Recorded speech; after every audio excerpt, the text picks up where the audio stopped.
Welcome to First in Fiction, your first stop for learning to write great fiction. I'm your host, Aaron Gansky, author of The Bargain, the Hand of Adonai series, and Firsts in Fiction. And I'm Alton Gansky, all the way from beautiful Central California. I'm the author of numerous books, and most recently, as far as fiction goes, I'm doing book 4 of the Harbinger series. Coming up to the end of that here pretty soon. Nice, nice. So how's that process going for you? You said you're almost done with the book, and Frank Peretti's book is out now, correct? That's right. Bill Myers' The Call has been out for a couple of months now. Frank Peretti's came out just a few days ago. I think it was March 1st. It came out, and it's called The Haunted. I loved it. It's just great stuff. And then Angie Hunt's comes out beginning of next month, I think.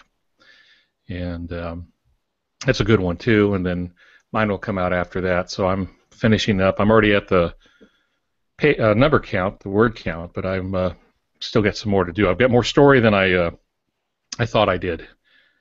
So let me ask you, you're batting cleanup then, so to speak. Wait, did my football son just use a baseball metaphor? I figure I'd given you enough grief over the years. I might as well throw you a bone. So, well, I don't know who all we have in the romper room, but write it down because you're not going to probably hear another baseball metaphor for quite a while. And in all fairness, that wasn't a baseball metaphor. It was actually a softball metaphor. I don't know that I've ever mentioned this on the podcast, but I used to be a pretty big deal in the church league softball bracket. It was hard to go to Stater Brothers without somebody ignoring me. So yeah, I was pretty big time there. Yeah, good times. So yeah. All right. Well, I've got Hand of Adonai going on. Just got the second round of edits done on book 1. I think we're kind of moving up toward the beta reading portion of it, which makes me excited. Always one step closer. So I'm eager to get it into my hands and take a look at it and get it into the hands of fans, actually, some of whom have read earlier versions of it online, almost a year ago or more, when that was still available, and now to see the publication of it, it's pretty exciting. So we're getting close. Yeah, there's all these little thresholds you cross, starting a project or getting a contract, starting a project, finishing a project, going through the edits, and then when you get a case of books, that's always fun. So, yeah, I understand. I'm enjoying this, because I've done a couple of nonfiction recently, and it's nice to be able to do fiction, especially first-person fiction. I really enjoy that, so I get to live vicariously through someone else. It's funny that you mention you enjoy writing first person. I don't enjoy writing first person. That's not true. I don't always enjoy writing in first person. I find that to be a challenge.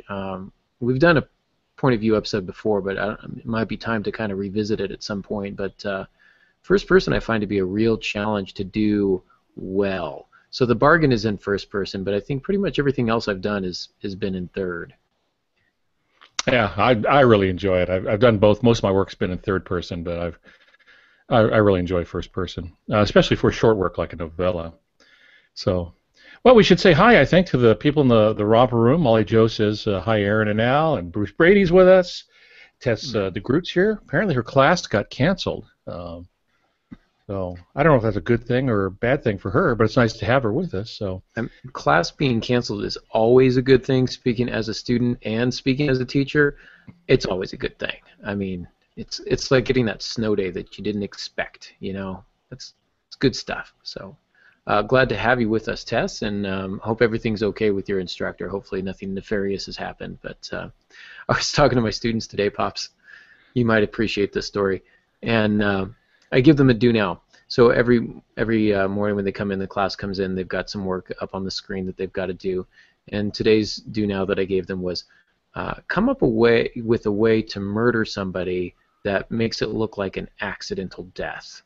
And everybody just kind of, the whole class is looking at me like, why are we doing this? And I said, this colleague of mine's getting on my nerves, so It sounds like a typical California high school class to me. Oh, absolutely. I mean, we just had somebody have to resign, not in our district, and I think San Diego actually, for threatening to build killer robots to come and assassinate her students or something like that. It got weird. She got something like $2.5 million to resign, and I immediately went into class and threatened all of my students with killer robots. Didn't work for me though. Yeah, $2.5 million, that'd be great. Yeah, absolutely.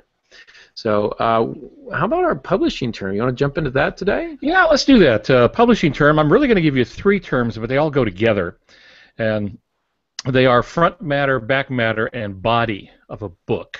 So we're talking about a book, in particular novels, but it's also true for nonfiction books. Just some of the things that go in front matter and back matter are a little different between them. Front matter is that portion of the book that is. You want to take a guess here? Where is it located? In the middle? Yeah, right at the front. I'm bad at guessing. And it is usually set off because the way the pages are numbered. So if you've looked at, especially nonfiction books, but because this doesn't happen a lot in novels, but if you look down at the way the pages are numbered, they're usually Roman numerals, I for 2, and so on. And it separates it from the body. The body is the heart. It is the book, the material that you set out to write. Front matter introduces some of that stuff, so if there is a foreword by someone else, it doesn't get the same page numbering. It's numbered a little different, and it's put up front, and it's just called front matter.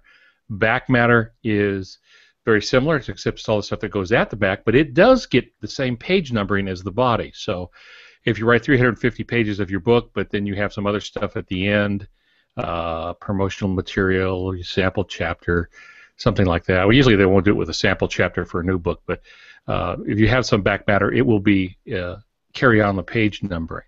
So front matter would include, in a nonfiction book, it would be like a foreword and an introduction, that sort of thing. In a novel, it might be the acknowledgments page, dedication page, those kinds of things. They go up front, and then back matter in nonfiction would be everything from endnotes to appendices to anything else that you might, bibliography, that sort of thing could go in the back. And then the body is really the heart of the book. It's the chapters. And so it's going to begin with, in a novel, it might begin with a prologue. Otherwise, it begins with chapter 1 and it goes through to the end. And sometimes there's an epilogue at the end. And that's the body of it. So there it is, front matter, back matter, and the body. Excellent. Fun stuff, yeah. You also have the copyright. I'm not sure if you mentioned that front matter. You got the copyright information, ISBN, all that good stuff as well. So yeah, I thought about getting into that, but there's really a whole bunch of other things like the half title page.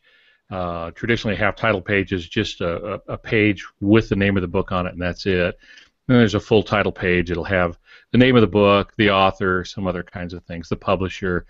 There's copyright page, which is also up front, and then there's often just blank pages up front and back, and those are called leafs, L-E-A-Fs. Those are leafs. There's a fixed leaf. That's the one that's glued to the front of a hardcover book. The rest are called loose leaf. And so they're not glued in. They're just blank pages. And what they come from is the way they print books is they print them on great big sheets, and they get divided and cut and collated after that. Well, sometimes your book doesn't fill all the necessary pages that they have, and so they end up with, on the print run, they have some blank pages. Sometimes publishers will use them for advertising other people's books or some of your books. Sometimes they'll try to fill them in with that, but every once in a while, actually quite often, you will get blank pages up front and in the back. And that's what they're doing, is they're just balancing out those leftover pieces of paper that need to be bound in there, and then we authors like them because it's a great place to autograph. Yeah, absolutely.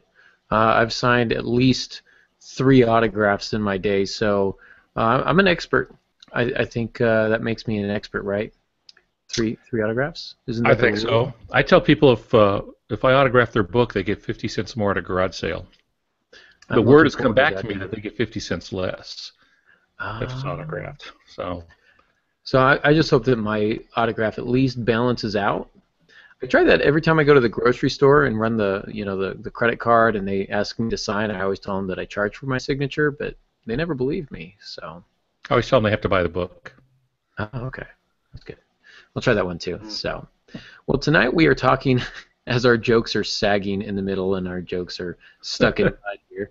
Talking about stories, common problems that slow them down.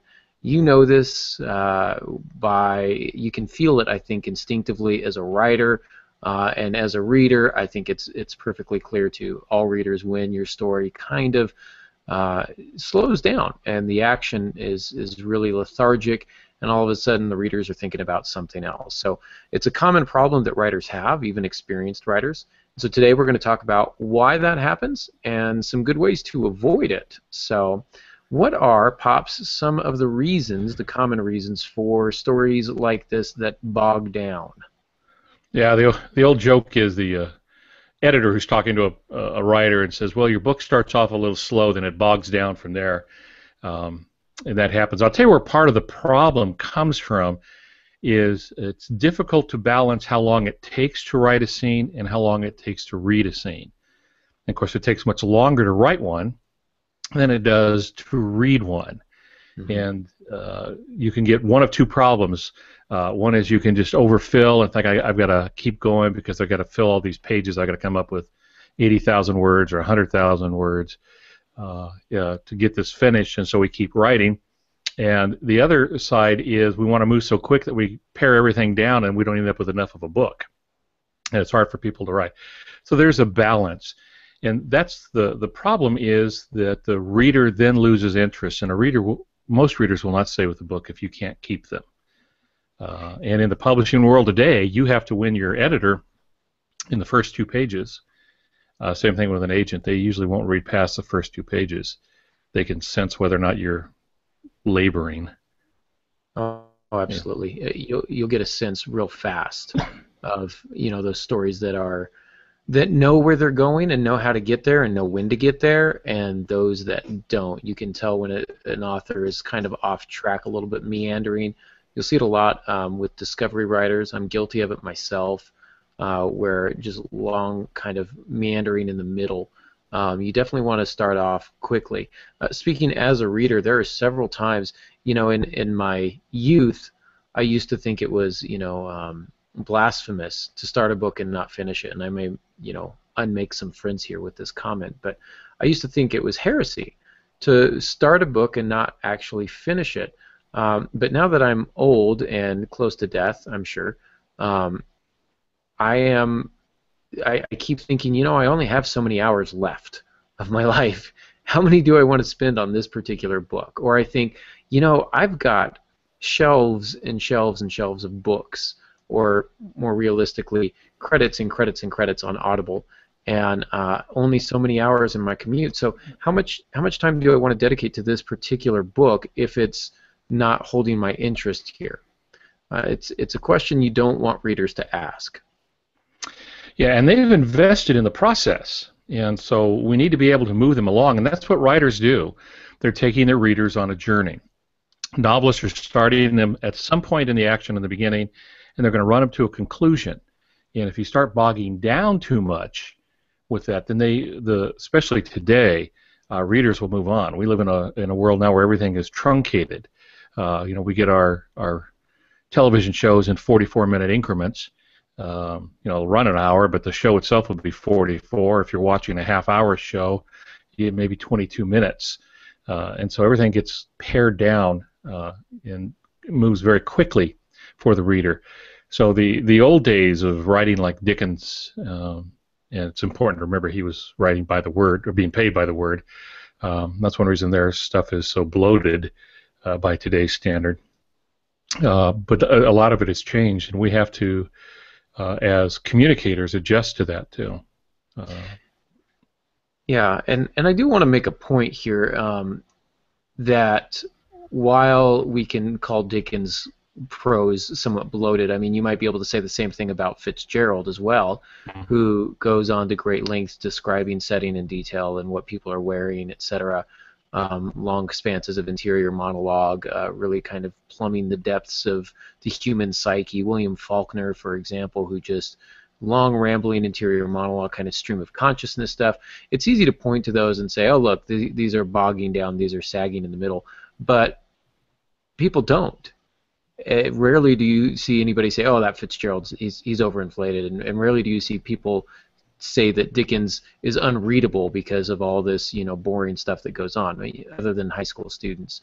They're considered literary greats because the balance that we talked about. It's possible to slow the pacing down, but have such beautifully engaging language that your reader is still going to be invested. If you can, there are times where you need to slow things down, where things in your book might be going too quickly, and you need to bring it back a notch. You need to take your foot off the gas.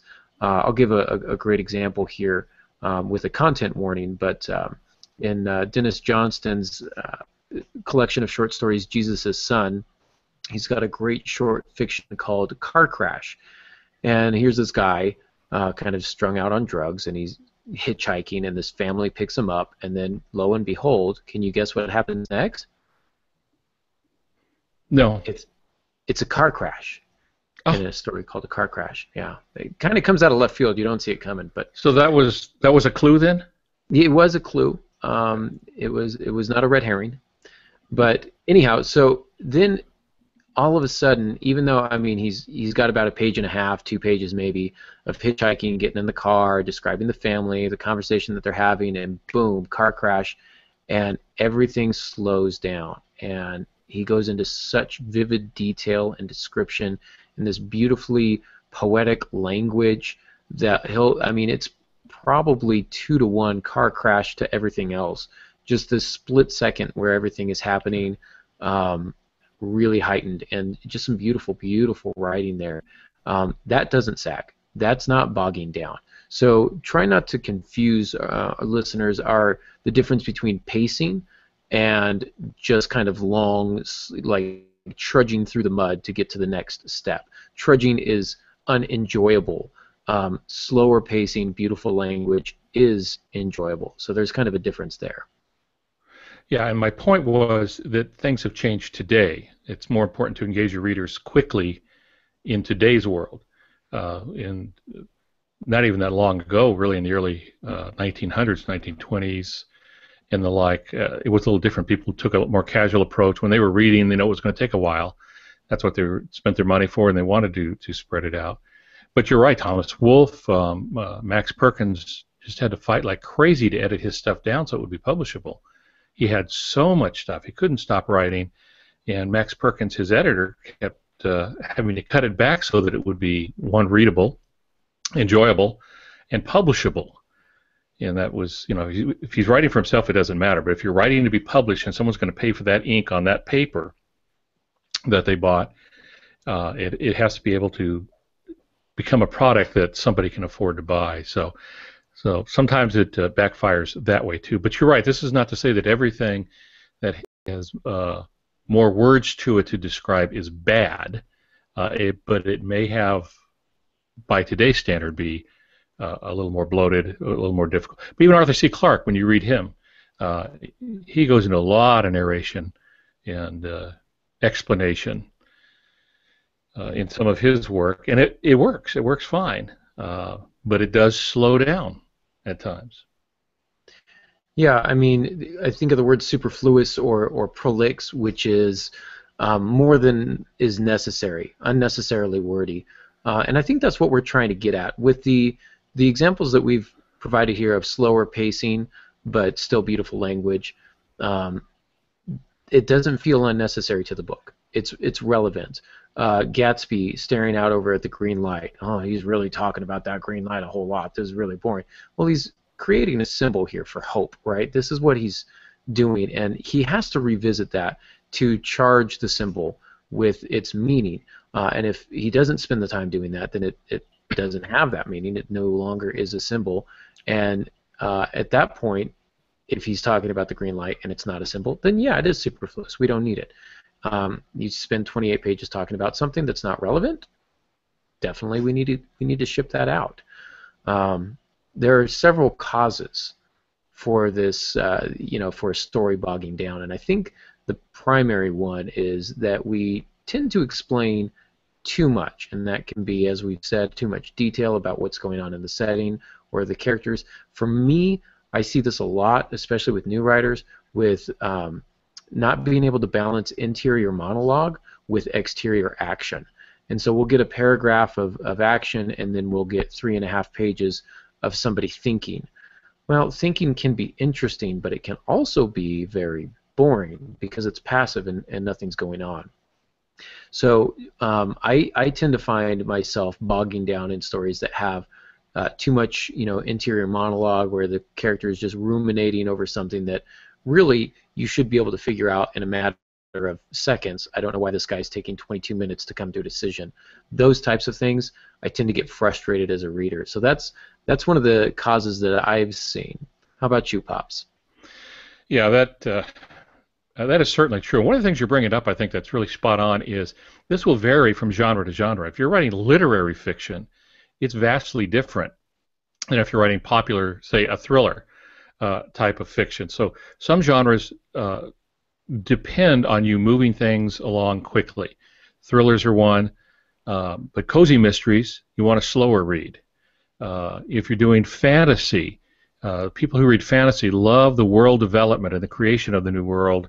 And since that world is so foreign to the reader, you have to take time to describe the Hobbit village. You have to take time to show these things. Arthur C. Clarke's Rendezvous with Rama. They're going inside this huge spaceship. Well, no one's been in there, so that's going to have to be described. And he goes into great detail, and he spreads it out. That's part of the adventure is finding some of this stuff out. But he does have to go into great detail. But that storyline demanded that kind of setting and detail in the setting. Not every scene is going to require that kind of thing. So there is a tendency to think as a writer, I need to put as many words on the page as I can because that's what writers do. And Al's axiom number 2 is writing is putting words on a page. Great writing is taking words off the page. And that's when it begins to pop. That's when it becomes sharp and much easier to read. And that makes it then more memorable. But you do have to factor some genre in. I agree with that. And I think it's great to overwrite. And like you say, the test of a true writer is to be able to take that off. I want to jump in on the fantasy genre, since that's what I've been writing and reading of late. I think of Game of Thrones in each of those books. I'm not sure how the page count on them, but they're huge, 700 pages, 800 pages, massive books. I was seldom bored reading through those, and I got to the end of the first book, and everything was relevant and made sense, and I understood the characters in a way that I didn't think I could understand characters, and just some beautiful language, and I enjoyed virtually every moment in that series. And again, content warning for those of you listening. But then I read the Wheel of Time series. Not all of it. I kind of skipped the entire middle because at some point, 13 books, 14 books? Each of them, I think the smallest book is 998 pages. Everything else is 1,000 plus. Sometimes 12 to 1,300 pages. Just massive scale books. And you get about 850 pages in every book of people walking and talking, and another 100 pages of explaining this character and the 14 or 15 different names he has in the different territories for this time that he was alive, because he had died and come back to life. So he had 15 names before, and now he's got 15 more names, and then he's going to die and come back and have 15. At some point, it was information overload. The information overlord. That's something a different else. Book. Yeah, that's sticking with the fantasy theme here. The information overload that was not exciting, especially in the middle. When Brandon Sanderson took it over and did the last 3 books, one of the things he did was really pick up the pace. It really picked up the pace and kept things going. And the last book is just like all 1,000 pages is all just kind of war and battle and lots of things blowing up and good fun. But there were several books in there that I just kind of skipped over, thinking I can't do this anymore because it's just way too much. Really sagging in the middle there. So again, too much explaining, right? Too much detail in that particular example. Agreed. Yeah. So we got too much explaining, too much interior monologue, too much dialogue, people walking and talking. But that all kind of stems from this idea that I come back to the adage, trust the reader, which is something that my one of my old mentors said while I was at Antioch. And all through earlier copies of the bargain, he'd say, trust the reader, trust the reader, trust the reader. Take this sentence out because you just explained it in the last sentence. This sentence here explains this thought process here. You can take this out. Just so many areas where I trimmed down the prose because I was over-explaining. I was redundant in the sense that I didn't think my readers were going to catch what I wanted them to catch. And that kind of insecure writing can often lead to kind of inflated, kind of slow prose. Yeah, and there is tremendous temptation to do that. And when I critique other people's work, or when I'm consulting or something, that's often what I see, is that there is this fear, this FEAR, which is a false expectation about reality. I'll give that to you again. It's false expectation about reality, and we writers fall into it all the time. If I don't do this, if I don't tell them this 3 times, like it's a sermon, I got to say it 3 times. If I don't tell them this in the book 3 times, they will miss it because they're not. And we don't really think this way, but the way it comes across is because they're not as bright as I am. The reader's not as bright as the writer. It's not really that the writer has insight. They're setting it all up. So of course, they see all the details.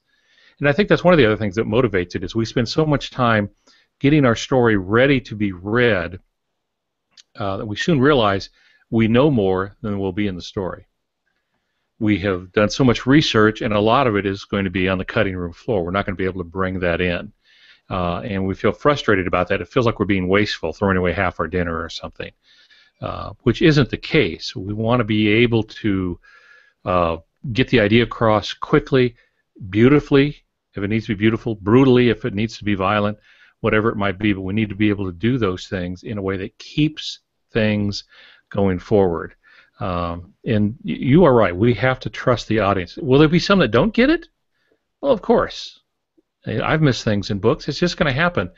But I sure hate to be talked down to in a book and telling me the same thing over and over again. I hate that, and I'll toss the book. I'll move on to something else. The best reads I've had, they've trusted me, and I've gone along on the journey with the writer. Yeah, exactly. It's condescending in a lot of ways, and nobody likes to be condescended to, condescended toward. The object of Yeah. Nobody likes that. It's bad. It's like watching 2 writers trying to come up with the right words. Excuse me, this wasn't in the show notes.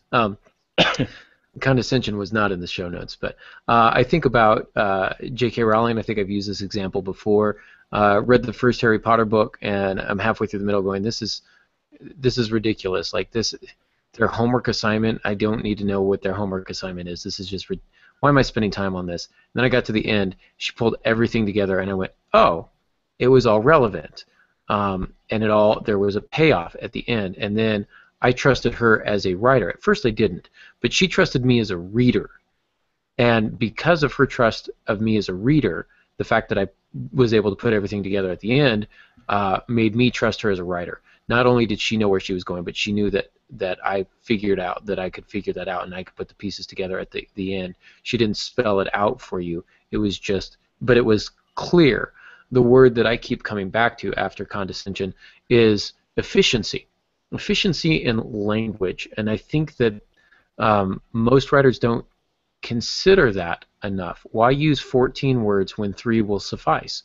What are the 3 that you need to use? I don't know if I've used this example on the podcast, but I think I've used it with my students. If you think of a punch, the difference between a punch and a slap stings. A punch hurts. A punch is going to leave a bruise for a while. Why? Because you're taking something, a lot, that's big and wide, and you're condensing it into a single mass. And then that force then is not spread out over 1,000,000 pages, but it's condensed into fewer pages, fewer words, and the impact on the reader is always far more than if you had taken the same amount of information and spread it out over 1,000 pages. So think of it, and that's kind of what I think about.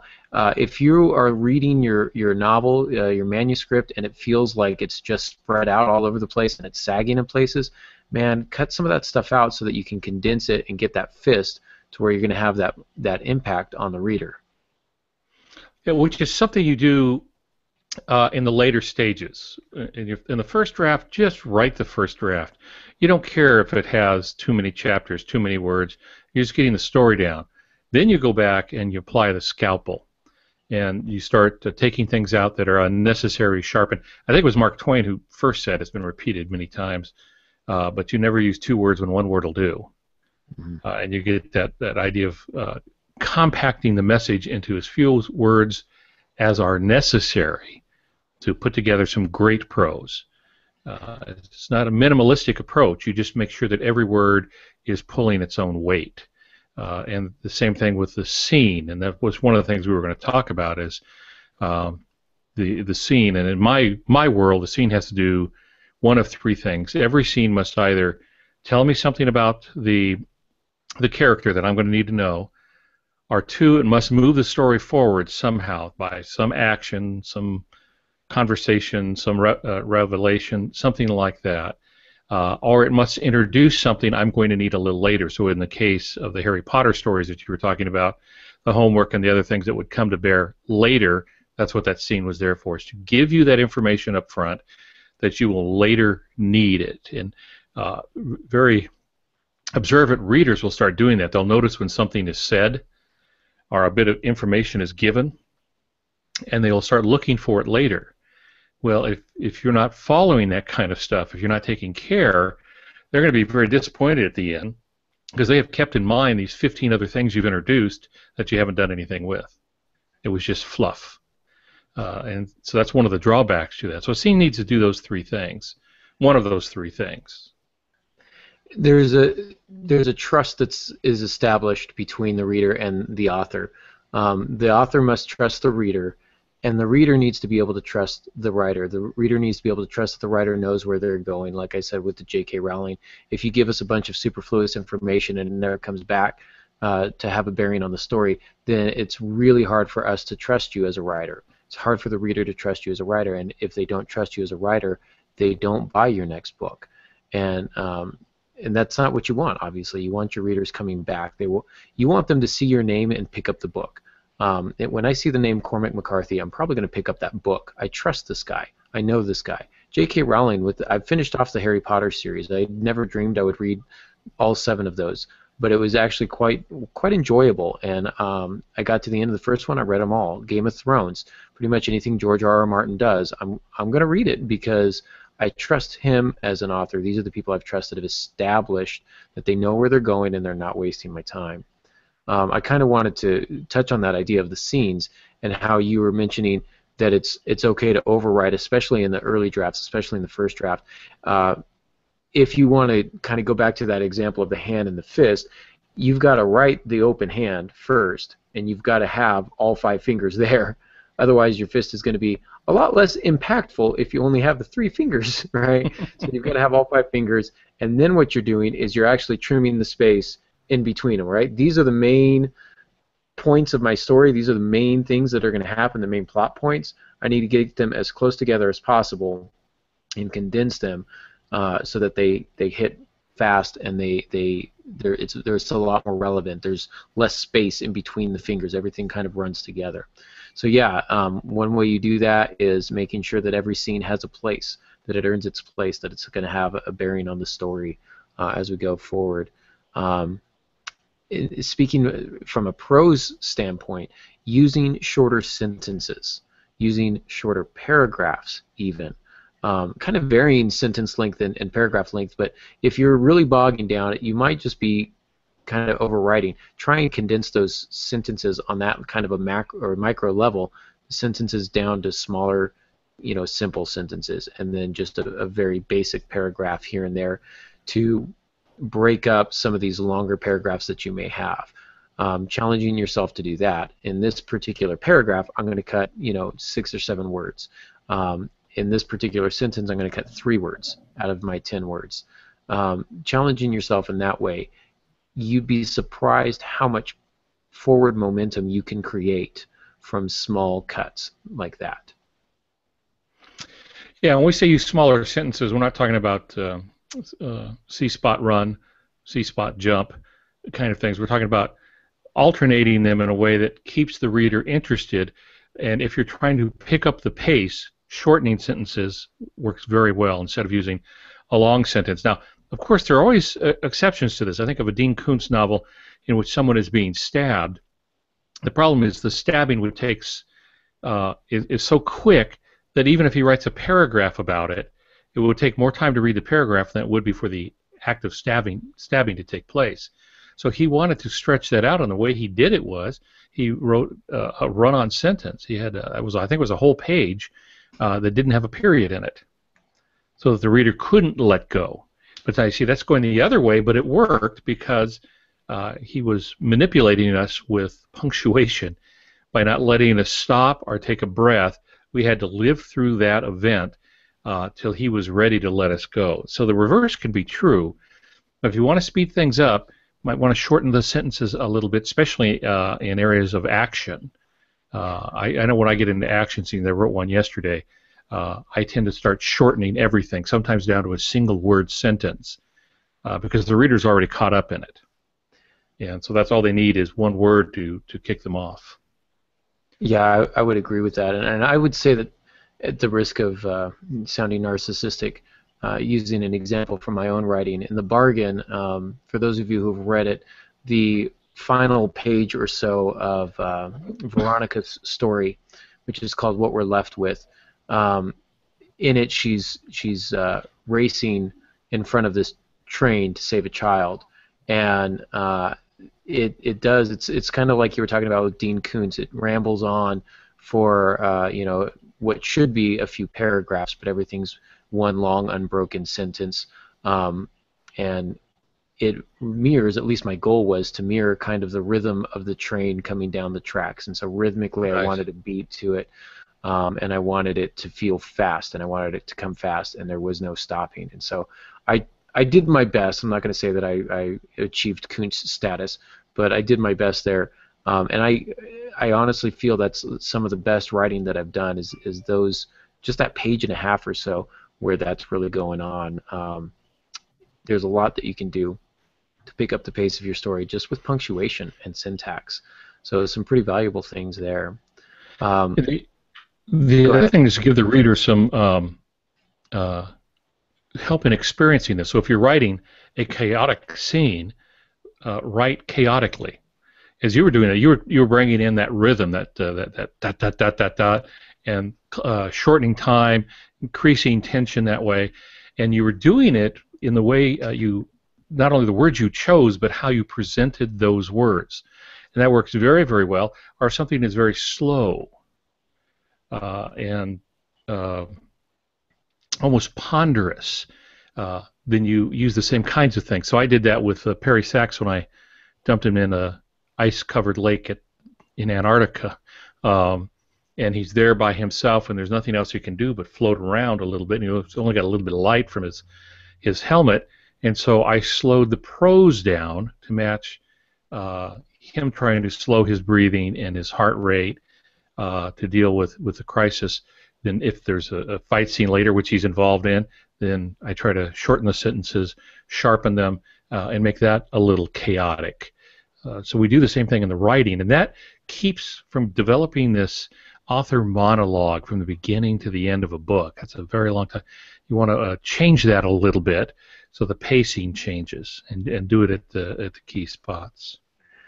Imagine somebody reading your book for Audible. Who would they hire to read it? If the answer is Ben Stein, you may not be doing your job properly. So avoiding that monologue, right? I sometimes read out loud. I read my stuff out loud to see if it holds, and especially the more emotional the scene. I don't like that because I get emotional then, and I've got a Y chromosome that tries to keep all that down. In fact, yesterday, and this will really apply to this too, is you have to feel what you want your readers to feel. And so I'd written myself into tears on this one scene, and it was just a tough morning going through all of that. I think it was worth it. I went back and read it again, and even read it out loud, and I think it holds together. But the process of doing that hurt me, and that was good because I wanted to hurt the reader. And if I'm not involved, my reader's not involved. If I get bogged down in what I'm writing, my readers are going to be bogged down. So I have to keep it sharp. I have to keep it. That's going to sound like street slang here, but you got to keep it real, man. So trying to keep the event real in the minds of the reader, and that means I have to experience the terror. I have to experience the sadness. I have to experience the jokes. I've had several characters who are quite funny, and I love writing about them because they always make me laugh. A couple of them are really good with the jokes. And if you're not getting those things, then you're not conveying it to the reader. And likely what you're doing then is building something that's just bogging down, especially in the middle. Books often bog down in the middle. Absolutely. Yeah. I on that note about the emotional writing, I wrote a flash fiction called Out that I do my best not to read anymore. The editing process was brutal. I don't like reading it. It's terrifying and soul crushing. So it's one of those things I wrote and I thought, oh, this is great, and then I read it and I went, man, what am I doing? Like, that's just brutal. Yeah. Tough to do, and I still don't read it. I've only submitted it like a couple of times because I don't even like it being out in the world. But blatant emotional manipulation on my part. So. Well, but there's something to that. The fact that you can get yourself to do that, even though you know all the background of what it is you're trying to do, if you're starting to feel the emotion, then your reader is going to feel that. And that's one of the things that will keep a story from bogging down, is if it has the full range of emotion. It doesn't have to all be depression. I mean, it can be excitement, it can be thrilling, it can be funny, but it has to have an emotion imbued in it. I have written, especially when I was doing a lot of supernatural suspense stuff, I have written things where I've had to get up and walk away. I finished it and I thought, I'm done for the day. That hurt too much. I've written, about a person in hell. I've written, demonic stuff like that. So when it begins to bother me, then I know I'm getting close. Same thing with the laughter. If I'm in here chuckling by myself, then I think I'm on target. If I'm writing funny and I'm not chuckling, I'm doing something wrong. I need to reevaluate what it is that I'm doing. I want to take a moment to acknowledge one of the finer movies that I've seen, and just some superb acting by one of our, the world's greatest thespians, Will Ferrell, who's just, he's the quality, he's at every Academy Award show, and the audience never nominated. Anyhow, Stranger Than Fiction is fantastic, and what I like about it, it's very metafiction. So it's a movie about a writer whose character is real. She meets her character, and she's got to kill him off, and she can't figure out a way, and so she finally does figure out a way to kill him off, and that's when she meets him. And so he comes back to her, and he says, I understand what you're doing. I understand why I have to die. I want you to go ahead and finish the book. I'm okay dying. Spoiler alerts, by the way. But the scene that's so fantastic is when she's writing that, and she's doing it on this old typewriter, and you can just see her, and she freaks out at the end, and she's shaking, and she's grabbing her cigarettes, and she's trying to light it, but she's shaking too hard, and it's very emotionally resonant. Maybe it's because I'm a writer, and I have that connection there. But if you haven't seen Stranger Than Fiction, it's a fantastic movie to watch, and just, if nothing else, it's good to watch as a writer. Makes you think. You'll laugh a little bit, but it'll also make you think. So. Yeah, psychologically speaking, we're told that the human mind cannot distinguish between fiction and reality. So if you're doing your job right, the reader will sense everything as though it actually happened. That's why we go to a scary movie, we jump. We know it's a two-dimensional projection. nonetheless, that scary thing happens. We jump, and it's because the brain has trouble distinguishing between the two. So when you're working at making sure your story does not bog down, that's a priority for you, that you get this story not only done, but you've engaged your reader so much so they can't disengage from it, then you're really messing with their mind. Now, when they're done, they'll know it's not real, but while they're reading, it's very real to them, and it's difficult for them to distinguish between them. And I've gotten emails from people reading some of my books. They're not done with the book, but I start getting emails threatening me if I kill off a particular person. You had better not. That's how they always begin. You had better not. Well, what would I do if I did? The book's already out. Yeah. So I just changed my email address. It sounds like the reasonable thing to do. This is why you never kill an animal in your books. You never shoot a dog in your books. I'm just, the hate mail will not stop coming. So. Robin Cook did that in his first book, Coma. He kills a Cocker Spaniel. This is why I don't read Robin Cook. Your mom and I had a Cocker Spaniel, and I remember reading that thinking, okay, I had two thoughts. First of all, I was very angry at Robin Cook for writing that. Oddly enough, I wasn't too concerned about the people the bad guy had killed, but the dog. Now, that really bothered me quite a bit. And also, I knew that the bad guy had to die, and he had to die hard. Mm-hmm. Nothing simple. But that's what Robin Cook was doing. He was making me hate the bad guy by showing him do that despicable thing. Did it engage me? Yes, it did. Did it keep the story from bogging down? Yes, it did. I haven't forgotten it either. So it sticks with you. Sticks with you. In the cemetery where Al Jolson is buried, Amy Hempel is a story that I don't know that I can go back to. The ending of it, just what she does in 2 or maybe 3 sentences. That Friends episode where Joey puts a book in the freezer so he doesn't have to read the end because he's so afraid of it. I kind of felt like putting the book in the freezer. I just never wanted to go back to it. Popular Mechanics, Raymond Carver, those kind of emotionally resonant short stories, very tight, very compact, no sagging middle or anything. So if your story, you find it dragging in the middle, maybe there's not enough on the line. Let's raise the stakes. Let's get some drama in there. Let's laugh. Make us laugh. Make us cry. Make us pull our feet up onto the chair because we're afraid something's going to grab us from underneath. Whatever it is, raising those stakes is a good way to kind of bring the middle alive again. The unexpected is another quick way. We're kind of running out of time, but we had a few more here listed, ways to kind of pick up the middle, and one of them is to introduce the unexpected, taking the new turn, and maybe one that you hadn't planned on as a writer can always liven up the story a little bit. Pops, you had something on that? Yeah, I did. I want to put this quick plug out. I just did a blog post on using emotion, and it's at the Blue Ridge Mountain Christian Writers Conference site. That's just BRMCWC.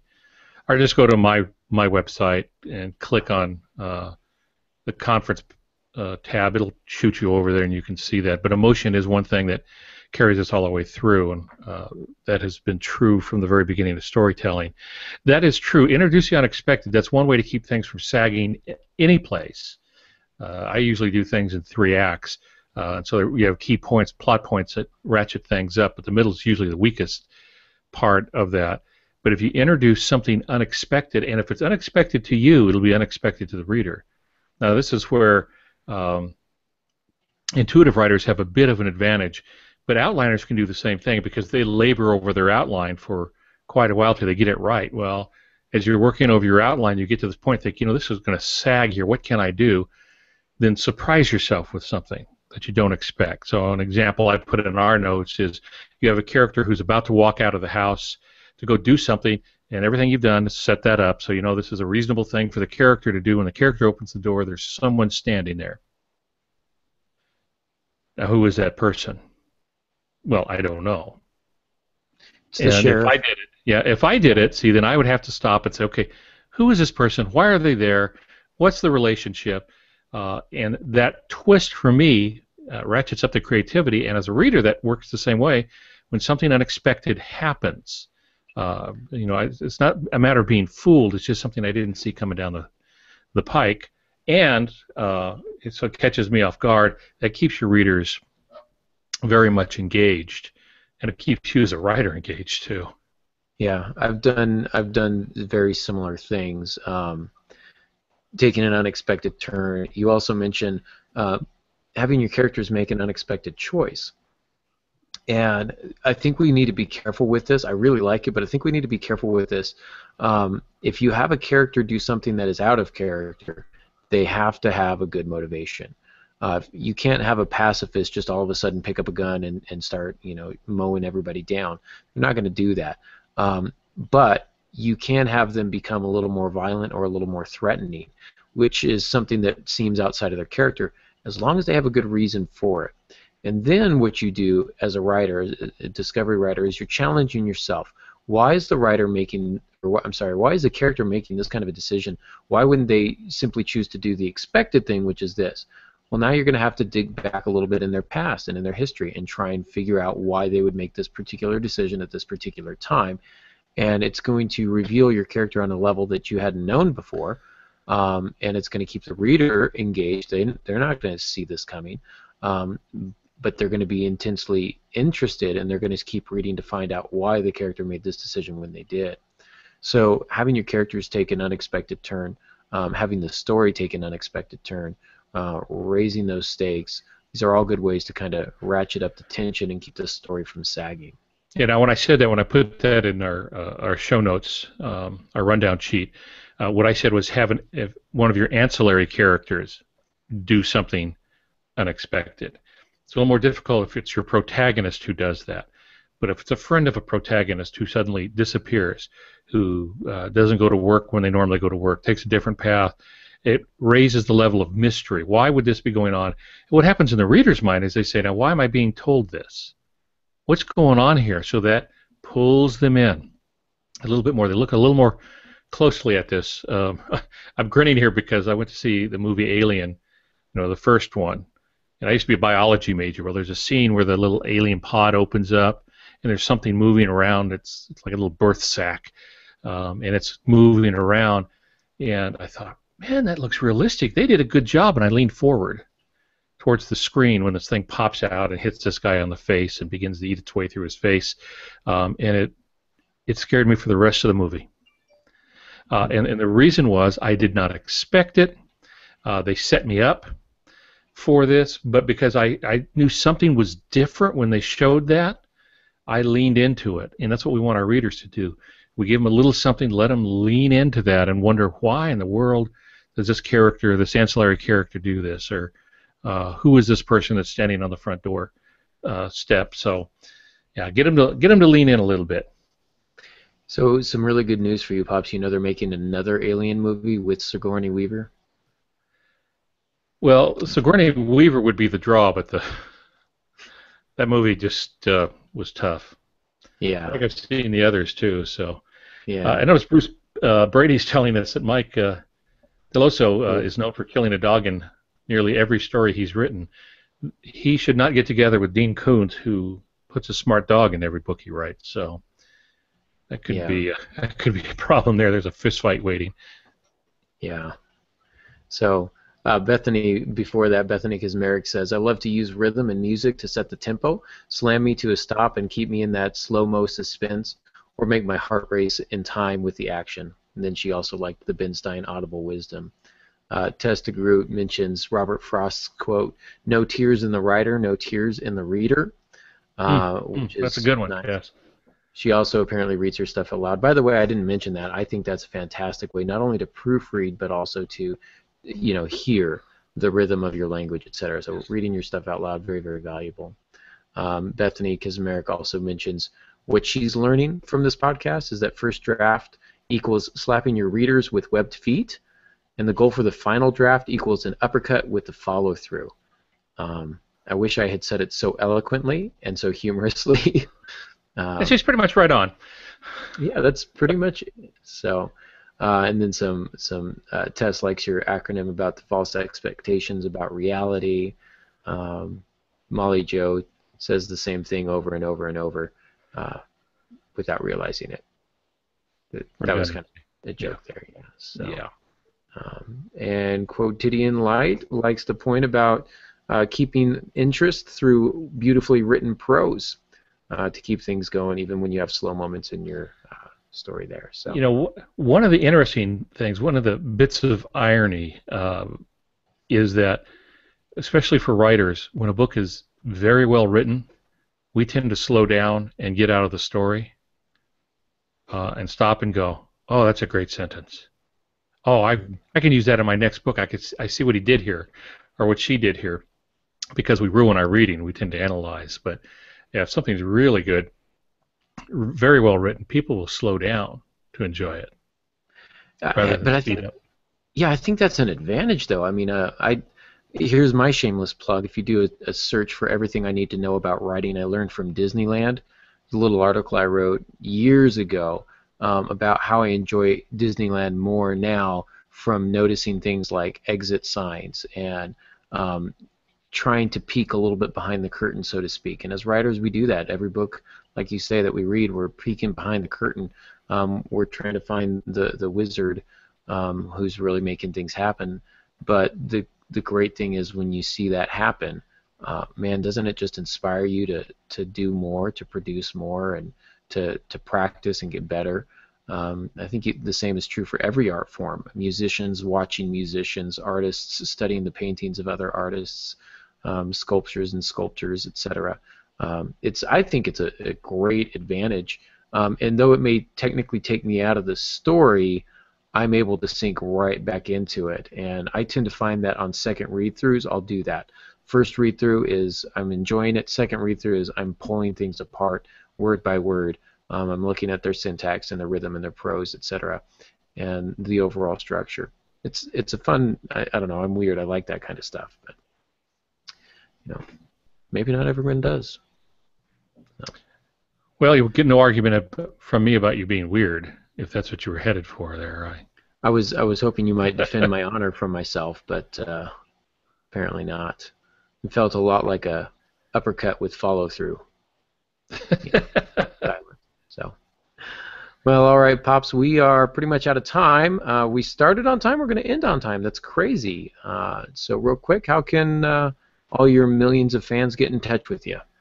Well, I still think the best way is just to go to the website, which you see under my name there, the altongansky.com, and from there you can bridge to the Writers Conference. You can view my Writers Talk podcast that I've been doing for quite a while. You're welcome to go there and view those, and I try to keep Person Fiction running there also when I can, so it's a good place to get caught up on some of those things. Absolutely, which I appreciate. And of course, as always, you can contact me at aarongansky.com or find me on Facebook or Twitter. Tune in next week as we talk about incorporating life experiences in fiction, drawing on life experiences to add a reality to our story, so that should be a lot of fun. As always, thank you all for listening, and until next week, good writing.